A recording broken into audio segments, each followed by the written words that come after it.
Watch how Nigel Farage and Keir Starmer collide in one of the most explosive PMQs exchanges of the year. As tensions rise over the Henry Nowak protests, policing and public trust, the Commons erupts into chaos, exposing deep divisions over how Britain responds to tragedy and justice. Before we continue, hit like and subscribe to Britain Daily for more explosive political coverage. Let's watch this explosive clip. Nigel Farage. Thank you, Mr. Speaker. Following the horrendous circumstances of Henry Nowak's death, can I urge the Prime Minister to consider this?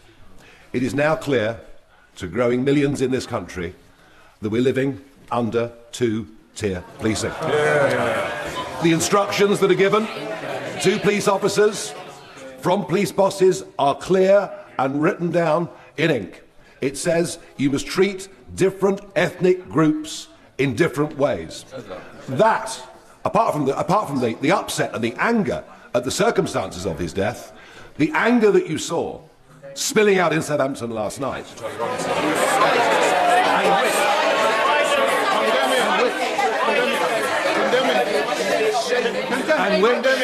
and which is in danger, condemn the violence, which is in danger of getting considerably worse, because if the public lose trust, condemn it. If the public lose trust in being treated fairly by the police, can he take some action, end this divisive practice of two-tier policing, and make sure that all British citizens are treated the same? Mr. Speaker, I don't believe there's two-tier policing in this country. I'm really shocked that he pretends to have respect for Henry's family and then acts in this way. They are a grieving family. Mr. Brash, please. It's a very important question. I want to hear the Prime Minister. If you want to carry on, go outside, please, Prime Minister. Grieving family have asked us not to respond in the way that the Leader of Reform has responded. They've asked us not to. They have lost their son in the most appalling circumstance. They make a simple plea of us as human beings to please not exploit that. That is their plea to us. We all need to reflect on those words of Henry's father. My response, and the response of others, to be fair, has been focused on the lessons to be learned so we can deliver justice. His response has been to appeal for rage. Rage. That's his response to a father who's lost his son and asked for that not to happen. Exploiting this tragedy to create grievance and division would be wrong in any circumstances, but to do it when the family are expressly saying, please don't, is unforgivable. It shows exactly who he is. Thank you, Mr. Speaker. I wonder if the Prime Minister has had the chance to study the election results in Havering, with 0 Labour councillors elected in Romford, 0 Conservative councillors for the first time since 1964 across Havering, and the first Reform UK London borough, which shows people's disillusionment with a political establishment. But in his final days as Prime Minister, does he think he can do something for the people of Romford and give us the accident and emergency unit at Queen's Hospital, which the honourable member for Ilford North said he would deliver but failed to do? Mr. Speaker, we put record investment into the NHS to clear up the mess that he and others left behind. I have studied the candidate for Makerfield, the Reform candidate, since he brings up election, a self-professed sexist, said women who get abortion do it for vanity purposes, encouraged people not to get the COVID vaccine, and said Russia would within its rights to invade Crimea. Reform have got nothing to offer but grievance and division yet again. Speaker, the country is united in its horror at the tragic death of Henry Nowak. And would the Prime Minister once again join me in paying tribute to the courage of Henry's family in the face of this tragedy? And will he also join me in calling for the recognition of the serious mistakes made by the police, and that we must learn from those mistakes so that no family may face this tragedy again? Well, can I thank him for raising this really important case? And my thoughts are with Henry's family. I'm sure the thoughts of the whole House and the whole country. I have watched the body cam footage, as others will have done. I found it really hard. It was harrowing. As a dad of a 17-year-old boy, I felt sick. I can only imagine how devastated his family are. It is extremely moving. Henry's life has been stolen.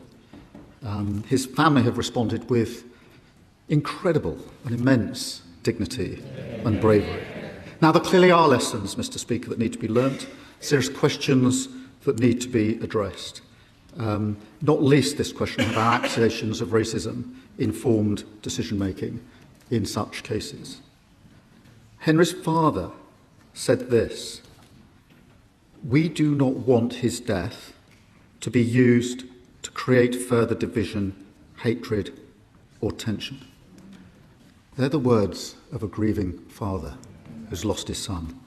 We do not want his death to be used to create further division, hatred, or tension.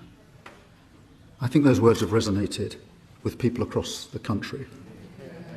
We must not allow this tragedy to be hijacked by anyone who seeks to divide us. Mr. Osborne. Thank you very much, Mr. Speaker. Can I ask the Prime Minister about our National Health Service and what better treatments can we offer people suffering from memory loss? A very distressing case was recently brought to my attention by a constituent in Walden, in a village in my constituency, of a man who could not remember his own words, even though he said it on television, that the NHS should not be funded through general taxation. What can we do to ensure my constituents in Chatham and Aylesford secure clarity on future Kent and Medway NHS funding, and what can we do to help the leader of Reform UK? Well, my other friend makes a powerful point. The Reform leader wants everyone to forget that he called for our NHS to be replaced with an insurance-based system. You might want to jot it down to jog his memory. And then he said that if people can pay, they should pay for NHS treatment. So we can help him by jotting his memory here. You cannot trust reform with our NHS. The only way to protect it is to vote Labour. Rosie Duffield. Thank you, Mr. Speaker. Thank you, Mr. Speaker.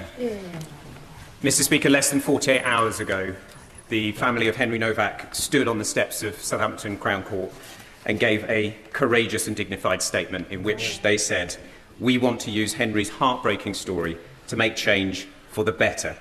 We do not want his death to create further division, hatred, or tension. We want his story to help make our streets safer for everyone."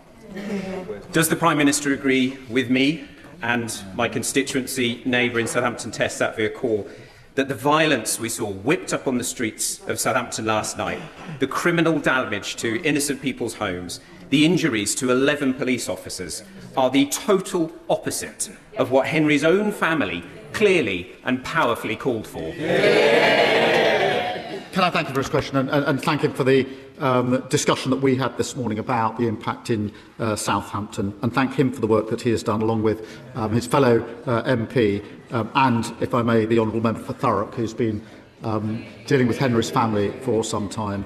The attacks directed towards police officers last night were disgraceful and completely unacceptable. There is no justification for further disorder. What an extraordinary and emotional exchange that was. This debate was about far more than party politics. At its heart lies the tragic death of Henry Nowak, a young man whose life was cut short in horrific circumstances. Every discussion, every disagreement, and every political argument ultimately returns to that heartbreaking reality. Nigel Farage used his question to raise concerns about public confidence in policing and whether all citizens are treated equally under the law. Those concerns clearly resonate with many people who feel frustrated and worried about the direction of the country. Keir Starmer, however, took a very different approach. Rather than focusing on wider political arguments, he pointed to the wishes of Henry's family, who have repeatedly asked for their son's death not to be used to create division, hatred, or tension. That response struck a powerful emotional note inside the chamber. For viewers at home, this is why the debate has become so significant. It touches on justice, policing, community relations, public trust, and how Britain responds when tragedy strikes. These are not abstract political issues. They affect real families, real communities, and real lives. What was impossible to ignore was the intensity of the clash. MPs shouted, tempers flared, and the Commons became a battleground over how the country should respond to one of the most disturbing cases in recent memory. The questions raised today will not disappear when the cameras stop rolling. If anything, they are likely to become even more important in the weeks ahead. What do you think? Was Farage right to raise these concerns, or was Starmer right to focus on the wishes of Henry's family? Let us know in the comments below. And if you enjoyed this coverage, hit like, subscribe to Britain Daily, and turn on notifications for more explosive PMQs clashes, Commons debates, and breaking political news from Westminster.